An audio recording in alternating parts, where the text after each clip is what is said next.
Moi, dans les plaisirs surprenants, ça a été d'aller de plus en plus loin dans la pensée. Et ça m'a... Au départ, je me suis dit, dis donc, je pensais pas. Et puis, plus je descendais dans la pensée, et plus ça me plaisait, en fait. Voilà. Dans les plaisirs surprenants, c'est surtout ça, en fait, qui m'ont... Voilà. Et dans les plaisirs confirmés aussi, apprendre, traverser tout ça en groupe. Voilà, ça, je savais que... Et puis de découvrir de nouvelles choses ou de confirmer des anciennes choses. Moi, dans les plaisirs confirmés, du coup, j'ai mis la place que chacun de nous a occupée dans le groupe qui a facilité notre apprentissage aussi individuel. Je trouve qu'on a été dans des postures où suffisamment d'écoute, de rebondir, de réagir. Voilà. Et puis le dernier, c'est dans mes plaisirs confirmés, c'est le fait que chaque formateur puisse garder son identité et du coup se dire qu'on ne va pas être sur quelque chose de standardisé le matin. Et que dans la semaine, la diversité des formateurs fait qu'on va aussi avoir une diversité d'approche et ça en est agréable, même si la thématique peut être la même sur la semaine, du coup ça... Les périodes de doute que j'ai connues durant cette formation, en fait finalement, je les ai trouvées assez savoureuses parce que ça a été l'occasion d'échanges forts. C'est-à-dire que du coup, j'étais le fait de dire je suis dans le doute, je me mets quelque part à nu, et j'acceptais l'échange d'une façon différente et c'était assez fort. Donc, voilà. Moi, c'est sûr qu'il y a aussi le groupe que nous formons et les échanges, mais le groupe pas qu'à nous 4 ou nous 5, en fonction des jours, mais le groupe aussi formé avec les formateurs. Voilà, par moment, on était vraiment, c'était pas les formateurs et nous, mais voilà. Ça c'est sûr. Et puis me nourrir pas que comme ça, mais du coup, je l'ai marqué intellectuellement, mais c'est à mettre entre guillemets, mais voilà, ça m'a vraiment... ça a été un réel plaisir. Les difficultés surprenantes, mais en même temps, ça a été de mener poste et formation. Voilà. Et puis, donc c'est aussi une difficulté confirmée, mener les deux de front, ça, c'est clair. Alors moi, les plaisirs confirmés, c'est d'apprendre à chaque jour, chaque demi-journée, d'apprendre, d'y trouver tout de suite matière et comment je vais pouvoir m'en servir, comment je vais pouvoir l'incorporer. La mise à l'écrit aussi, ça c'est devenu un vrai plaisir. Et du coup, je me suis fait un cahier de bord, un carnet de bord qui a démarré au mois de juin et qui m'accompagne aujourd'hui de façon permanente sur de l'écrit, sur des choses qui se passent dans mon boulot comme ici aussi, mais enfin voilà, et ça reste professionnel, mais c'est des éléments qui me nourrissent et que j'utilise de temps en temps. Et puis, ce qui est plaisir confirmé, c'est tout ce comportement, cette attitude que j'ai envers les autres, qu'ils soient mes collègues de formation comme dans mon secteur professionnel, l'écoute, l'intérêt que j'ai différent, qui apparaît différent. Voilà, une posture différente. La difficulté surprenante, c'est d'assumer le boulot sur les temps d'alternance. Donc ça, c'était une difficulté qui se confirme par, à chaque fois que je reviens sur ma structure, c'est de rattraper le temps d'absence. C'est pas le temps perdu, c'est le temps d'absence. C'est-à-dire qu'il faut toujours reprendre contact avec les collègues, se réinformer de ce qui s'est passé. Ça a été une vraie difficulté, ça a été très lourd à porter. Dans les plaisirs surprenants, j'ai un peu repris en fait ce que tu disais tout à l'heure, Claire, c'est-à-dire ce qui était surprenant, moi j'ai noté le niveau et la qualité du questionnement et de l'implication. Voilà, dans un groupe de si petite taille, enfin dans un groupuscule.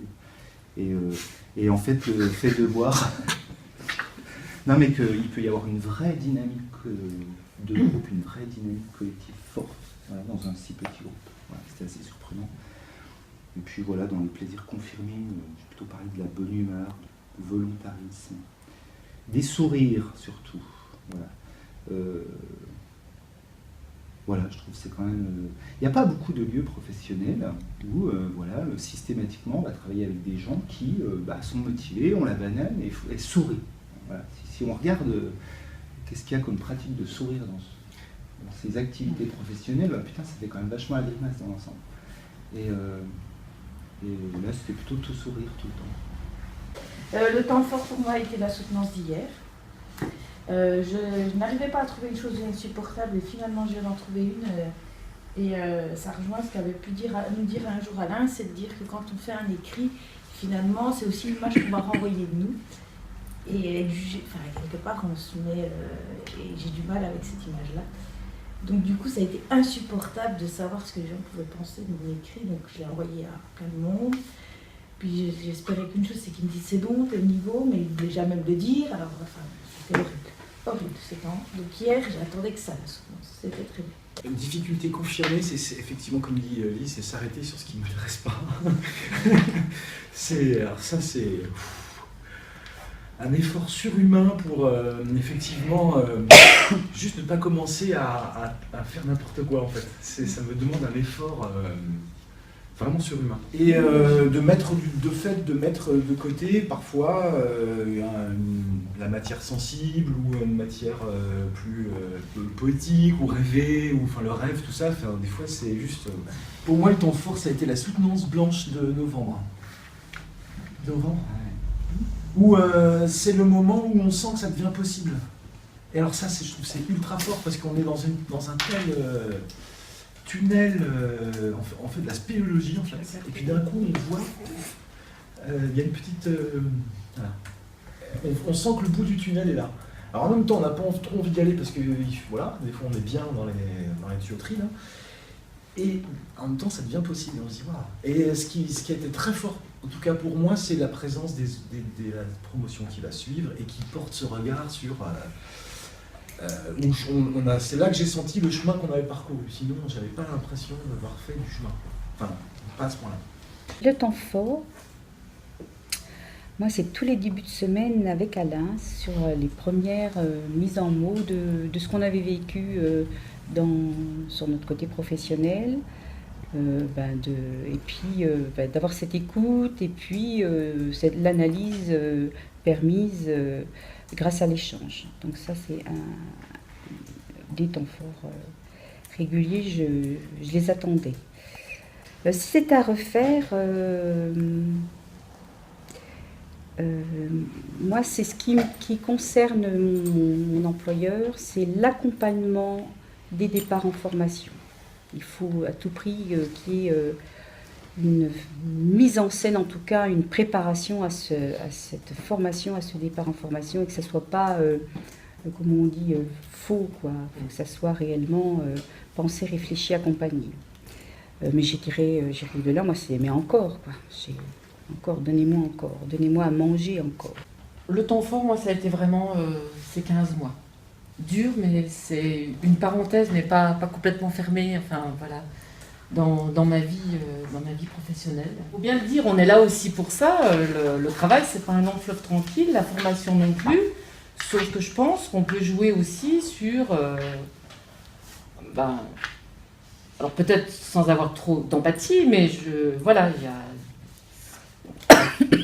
c'est vrai que c'est quand même un peu raide, voilà. Voilà, impossible de partir sans dire merci. Pour la motivation, la posture proactive.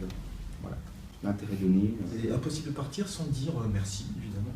Il est impossible de partir sans dire merci à tout le monde. Voilà. C'est impossible de partir sans dire merci. Merci de votre bienveillance. Impossible de partir sans dire merci à tous, merci à vous trois, merci à vous tous aussi, l'équipe. Et puis de dire un temps de repos, 3 petits points, une papillote, 3 petits points, et ça repart, ça continue.